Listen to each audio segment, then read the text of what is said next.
dia, pessoal, tudo bem? Hoje vamos falar sobre um assunto muito importante que vocês me pediram, inclusive lá pelo Instagram, que é manutenção preventiva. A manutenção preventiva, ela tem que ser realizada tanto em casas, apartamentos ou em qualquer ambiente que você esteja. É de extrema importância essa atuação. Se você não realiza a manutenção preventiva, com certeza você vai ter que realizar a manutenção corretiva, que é muito mais caro. Então vamos começar dando alguns exemplos, né? Eu acredito que você já tenha visto alguns apartamentos, alguns prédios sempre em manutenção, principalmente aqueles que tinham aquelas pastilhas, né? Aí acabaram desplacando e agora o empreendimento optou por trocar por textura, por exemplo, né? Então, isso você vê que houve, né, a questão do desplacamento para que aquilo pudesse ser sanado. Talvez não houve uma manutenção de rejunte, ou talvez uma falha de aplicação. Então, muitos aspectos. Mas vamos falar de coisas mais simples do dia a dia.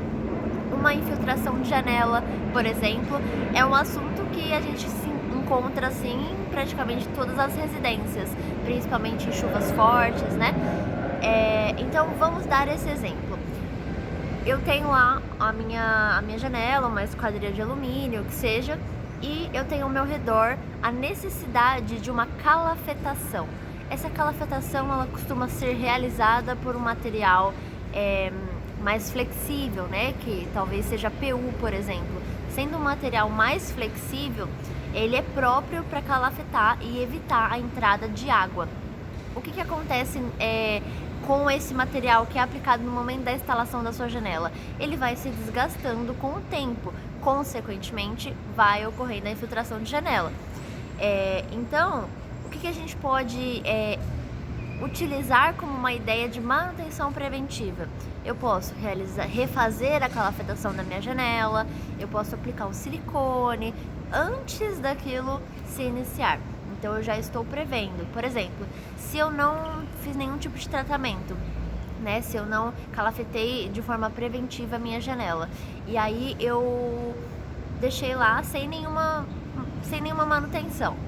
Aí vai vir uma chuva muito forte e aí ela vai infiltrar ali pela minha parede e vai prejudicar meu gesso, a minha pintura. Então já vai ser um retrabalho, porque eu vou ter que calafetar, eu vou ter que esperar secar, calafetar, às vezes passar algum produto, descascar onde estufou, e aí eu vou ter que passar uma massa ali, um gesso, depois secar, depois pintar. Então é muito mais custo do que se eu tivesse tratado antes da chuva, né? Ou realizado lá um acompanhamento com o meu PU para verificar se ele estava apto ou não ali na sua execução normal. Então a manutenção corretiva ela pode ser aplicada em diversos casos. Se você é síndico, por exemplo, eu tenho uma necessidade de verificar o meu ambiente, às vezes é um empreendimento com muitas folhas, isso vai entupir algumas caixas da minha área comum, então isso vai prejudicar a minha água pluvial, grelhas que podem inundar. Então assim, ter uma limpeza já é uma manutenção preventiva, dependendo do que a gente está falando. Manutenções preventivas sempre serão mais simples do que as corretivas. As corretivas elas já causam muito mais danos do que, por exemplo, eu estou observando aqui, já está no período de realizar uma manutenção, vou realizar. Isso acontece com tudo da construção civil. Todos os prédios que eu mostrei aqui no início, lindos e maravilhosos, eles passam por grandes e pequenas manutenções preventivas, justamente para ter uma qualidade e uma vida útil melhor, né? Então, no caso, eu mostrei alguns pontos onde tinha um tratamento de fissuras na fachada, umas risquinhas brancas. Então, aquilo tudo é um tratamento, né, para aquela fachada. Não é tipo, às vezes já estava até demonstrando sinais, infiltrações ou algum tipo de problema na fachada, ou era apenas o fissuramento devido ao tempo. Então assim, cada caso tem que ser analisado especificadamente. Então, por exemplo, se eu tô com um problema na minha casa, eu vou buscar um profissional, porque aí já vai ser uma manutenção corretiva e não preventiva. Ou, eu fiz uma eu subi um novo andar aqui na minha casa sem consultar ninguém. Poxa, eu vou chamar um profissional porque eu sei que alguma coisa vai aparecer aí, ou uma fissura, ou uma sobrecarga assim não prevista, e aquilo vai fissurar, aquilo vai desplacar. Você tem que entender, e para isso é importante ter o acompanhamento de um profissional. No caso de fissuras, por exemplo, a gente consegue fazer todo um tratamento de fissuras para evitar problemas futuros. Tem fissuras que ainda estão se movimentando, tem fissuras que já não se movimentam mais. Então, tudo isso precisa ser muito bem analisado. A manutenção preventiva, ela é assim essencial para tudo. Tudo que a gente possa olhar assim, olha, precisa de uma manutenção. Nunca pense, eu vou esperar o problema aparecer assim, aquele elefante na minha sala para eu poder ir lá e corrigir. Então você vai ter um custo muito maior. Quando a gente fala de execução de serviços, a gente já consegue prever muitas coisas, né? Então, por exemplo, eu vou tirei todo o meu piso do banheiro e vou fazer uma troca do piso. Tudo bem, é uma reforma, você vai trocar porque você talvez não tenha gostado do revestimento ou você quer um revestimento diferente agora.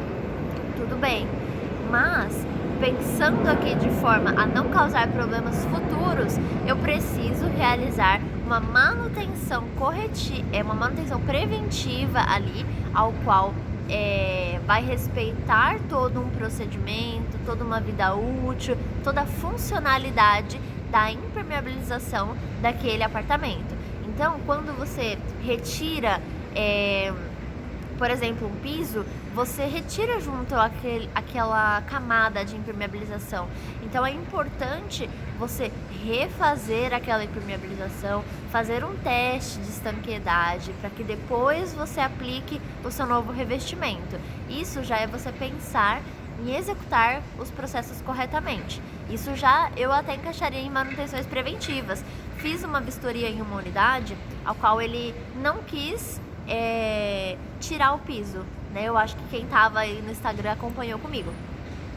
O rapaz não quis tirar o piso e quis colocar um piso sobre piso. Então ele já tinha um revestimento, ele foi e colocou um outro revestimento por cima, justamente para não prejudicar a impermeabilização.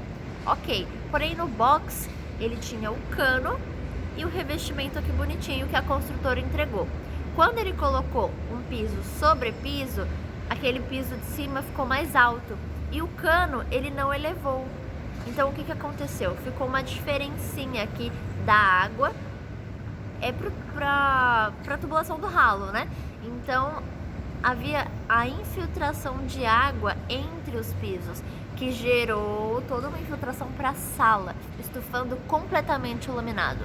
Isso é você pensar de uma forma preventiva. Eu vou fazer um piso sobre piso, tudo bem, mas um profissional tem que estar acompanhando para te dar uma orientação melhor, ou até mesmo você ter uma atenção, já se você for da área, né? Você ter uma atenção em detalhes que aqui, por exemplo, o profissional que fez a instalação não se atentou. Então ele deveria subir, né, aquela tubulação ali do ralo, que é a água do chuveiro. E não, ele deixou ali e só fez o piso sobre piso e fez o recorte. Então ali havia infiltração. Estufou completamente a água da sala. Como ele ia saber que estava vindo dali? Com a vistoria para verificar qual que é o problema. Então um diagnóstico é muito importante para que você que não realizou uma manutenção preventiva possa atuar realizando uma manutenção corretiva de forma que aquilo não volte novamente. Né? Então é bem interessante, além de você identificar qual que é o problema, saber realizar de forma que aquilo não volte novamente, né? Então isso é de extrema importância. Muitas pessoas aí têm problemas com essas manutenções e acaba voltando todo o problema novamente. Então o que a gente estava falando de desplacamento, de infiltrações, mofo, tudo isso tem uma questão de manutenção preventiva que pode ser realizado. Ok? Então é isso, pessoal. Se você gosta desse tipo de vídeo, já deixa aqui nos comentários e coloca aqui pra mim se você tem algum probleminha desses na sua casa ao qual não realizou uma manutenção preventiva. E é isso, até o próximo vídeo. Tchau, tchau!